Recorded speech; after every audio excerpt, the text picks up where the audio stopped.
We know that during this Vietnam War era, there was this massive opposition to the Vietnam War eventually that, led to, I don't know if it led to the end of the war. It certainly played a role in helping lead to the end of the war. That said, we get to the 90s, right? Where, you do have this war, this first war on Iraq, and you actually, you were personally involved in organizing against that first war on Iraq. And you actually did this fantastic series on the Socialist program about the divisions over how to oppose that war and even whether to oppose it at all, whether the role, what should be the role of sanctions? Should we be supporting sanctions? Should we not be supporting sanctions? And, just the sort of general struggles inside the left during the first war in Iraq. And I think a lot of those struggles, those sort of inter-left arguments were replicated during the war on Yugoslavia, to some degree during the second war in Iraq in 2003. Then again over Libya and Syria in 2011 and onward, and maybe a bit now during this war on in Ukraine. Though I think interestingly, the divisions over the war in Ukraine are not as bad, at least during as the divisions were in the ones I experienced in the wars on Syria and Libya. But can you maybe walk us through how those divisions played out, starting with the first war in Iraq? Because you were and have always been very deeply involved in anti-war activism. So you've had a front row seat to that. Yes. And I wasn't always sitting. I was marching. Yeah. I mean, just for context, I went to Iraq right before the start of the war. And I took a delegation with Muhammad Ali and his friends and closest the folks with him. And we went and we were trying to organize to stop the war before it started. And, as a consequence of that trip and other activities, even before the start of the war in January 1990, there was growing anti-war opposition. And at first it was very small. I mean, the context was Iraq invaded Kuwait August 2nd, 1990. That was after a complicated inter-Arab dispute. I don't think we need to go into it. But as a consequence of the fact that Iraq invaded Kuwait, and then the U.S. used that as a pretext to send 500,000 troops to the Middle East, to Saudi Arabia and Kuwait, and then to invade Kuwait and Iraq, there was, a growing sense that the war was coming. So a few of us, I was working out of Ramsey Clark's office at that time. We had been organizing against the U.S. invasion of Panama that happened in December 1989. We started having protests, and at first they were small. Then we got about 2,000 people came out for a demonstration, for a meeting at Cooper Union. Cooper Union only holds 900, so 2,000 people came out, and a lot of them just were out on the sidewalk. And it was clear that a lot of people were afraid of a new war. So as we started building for anti-war protests, and we took Ali to Iraq and tried to build public consciousness, the movement actually, and this was right at the same time that the Soviet Union is collapsing, the socialist camp is breaking up. So there's a lot of schisms and divisions and confusion inside the left. Well, a division happened at the beginning of the Iraq War, and the anti-war movement split into two parts. And one part, the part I was helping to organize, held a demonstration on January 19th, 1990. Excuse me. And on January 19th, and we had, 75,000 people. And the very next week, another demonstration took place that was larger. It was about 150,000 people, maybe twice as big. And the division was over what the slogans were going to be for the anti-war demonstrations. And our slogan was, "Stop the war before it starts."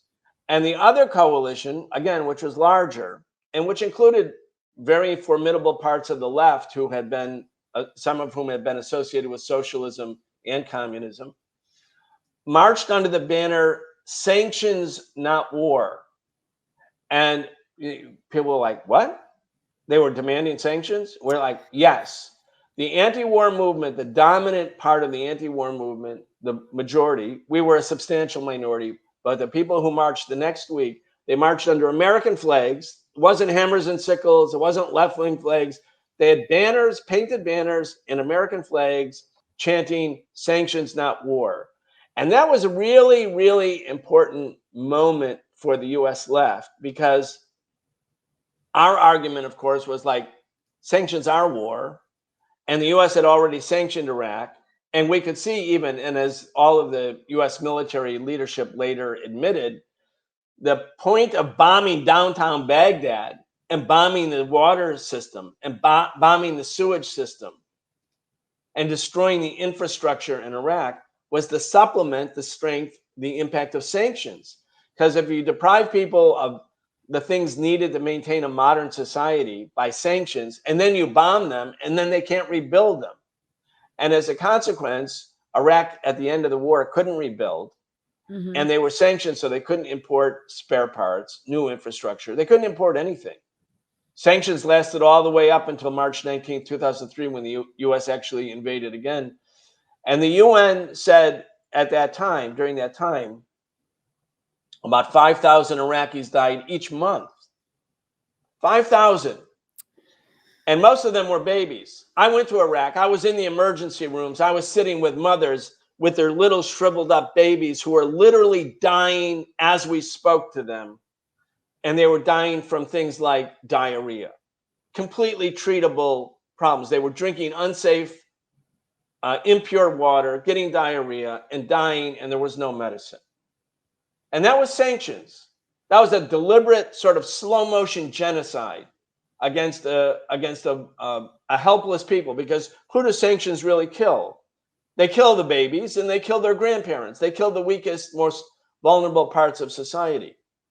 And this was a deliberate plan. Now, later in the 1997, 1998, we started bringing large amounts of medicine. We carried out international acts of civil disobedience against the sanctions. And some of the same leftists who were chanting sanctions, not war, started also organizing anti-sanction medical brigades to Iraq. And I was like, well, that's good. But let's not forget that you were demanding sanctions, not war. Now, why would leftists in the United States, in the center of American imperialism, demand sanctions? Now, at this point, it seems ludicrous, because sanctions have become the weapon of choice for American imperialism. That way you can kill all these people silently without the drama of bombs bursting. And that way you don't have an anti-war movement. Kind of just make all the suffering somewhere else. Well, that was because they were trying to placate bourgeois public opinion in the United States. And here was the logic. Saddam and Iraq did invade Kuwait. They were the aggressors, right? So if you're taking the position that you're against the war in Iraq, but you don't want to support Iraq's invasion of Kuwait, and you're getting on CBS or CNN, and all of us who were organizers at that time, we could get on mainstream media. We were going on mainstream media, and they would stick the microphone in front of you, and they'd say, well, look, you say you don't want an American war against Iraq, but do you support Iraq's invasion of Kuwait? Now, there's two ways you can answer that question. You could say, yes, we oppose Iraq's invasion of Kuwait. We condemn Iraq's invasion of Kuwait. To which the next question is on CNN or NBC, okay, you're not for an American war against Iraq, but you do condemn Iraq's invasion of Kuwait. So what are you for if you're not for war? So sanctions became the easy answer. They would be the nonviolent way of showing that you opposed Iraq's invasion of Kuwait and you were still opposed to a U.S. war against Iraq. And for those of us who said, as we said when we were on TV, the U.S. isn't going to war because of Kuwait. The U.S. doesn't give a damn about Kuwaitis. They don't give a damn about Palestinians. They don't give a damn about Muslims. They don't give a damn about Arabs. If the U.S. goes to war in Iraq against Iraq, it's because the U.S. imperialism has its own agenda in the Middle East. And so we're not for sanctions or a military operation, because those are just two sides of the same military operation against an oppressed people. You don't have to be a stooge of Saddam Hussein or an apologist for the invasion of Kuwait, but you can tell the truth to the American people that war had nothing to do about Kuwait. The U.S., I mean, Saddam would have negotiated in a minute if there was real negotiations to have prevented that war, but the U.S. didn't want negotiations. The U.S. wanted to go to war because the Soviet Union was self-destructing. Iraq and Syria and the other Soviet allies in the Middle East, the US thought they could dominate and smash those anti-colonial governments. They wanted the war for their own purpose. So in the name of appeasing bourgeois public opinion and being anti-war, they said, let's go for sanctions. Nowadays, nobody would do that, right? Because it's kind of obvious now sanctions are a war. Then the next war, though, that happens, the real major war, is a war against the government of Yugoslavia. Milosevic, who was the leader of Yugoslavia, and Yugoslavia had 6 republics, a multinational socialist republic.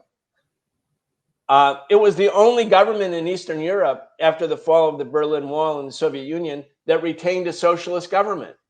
So the US and Germany and Britain and France went to war against Yugoslavia, and they dismembered it using national minority issues. America suddenly loved Muslims, as long as they were right. as long as they were in Bosnia. Well, to be fair, they loved them in the 80s in Afghanistan as well. So that's right. They loved them again. The Muslims were in favor again. It's the Kosovo Muslims and the Afghan Muslims. So in 1999,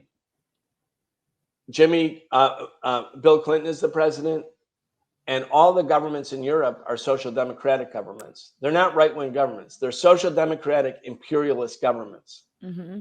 And they go to war to destroy the last remaining socialist government in Europe. And the United States, again, has to have a pretext. So they say, well, Milosevic is mistreating Muslims in Kosovo. They had what they called the Rambouillet Accords, where they insisted that if Milosevic wanted to prevent war, he had to sign on the dotted line to have a peace agreement that would basically separate Kosovo from Serbia, basically make Kosovo a NATO colony, and insist that all of Yugoslavia could be overrun by NATO military operations and that Yugoslavia would pay for it. And of course, Milosevic said no, because no government could say yes to that. And then they said, see, Milosevic is a hardliner. And they started the war against Yugoslavia. And between March and June 3rd, 1999, NATO dropped 28,000 bombs and missiles on Yugoslavia. 28,000 bombs on that small country, until finally Milosevic said uncle, and Kosovo was taken over by NATO. During that entire time, because the government of the United States was a democratic government, and the governments in Europe were social democratic governments. They're still imperialist governments, but they're either liberal or social democratic imperialists. A big part of the left said, oh, well, they're fighting against Milosevic's dictatorship. Mm-hmm. Again, you don't have to love Milosevic or think everything is wonderful in Yugoslavia. A civil war was going on. But again, imperialism doesn't go to war in Yugoslavia or Iraq, or Afghanistan, or anywhere, because it cares about people. Those arguments are public rationales designed to justify imperialist invasions or imperialist sanctions. And so the left in America split over the issue of, are you going to be an anti-war movement that's, quote, for peace because peace is the absence of war? Or are you going to be an anti-war movement because not only are you for peace, but war is not simply the absence of peace. War is injustice. War is imperialism. War is a form of maintaining colonialism and semi-colonialism. Because if you're that kind of anti-war movement, you have to premise your anti-war organizing and your educational materials and your agitational materials on the principles of anti-imperialism, not simply being anti-war. So the anti-war movement divided between an anti-imperialist anti-war movement, and basically, I don't want to call them pro-imperialist, because I know in their brains, people didn't think they were imperialists. Right. But when you're calling on an imperialist country to impose sanctions on Iraq, that's an imperialist position. Objectively speaking, you're calling on imperialism to impose genocidal type economic strangulation against an oppressed people. And it's not because Saddam Hussein is worse than the Saudis or worse than the Israelis. It was only because the US had decided they wanted to go to war in the Middle East to get the ball rolling in the post-Soviet era to wipe out all of the anti-colonial governments, which of course they eventually engaged in that anyway.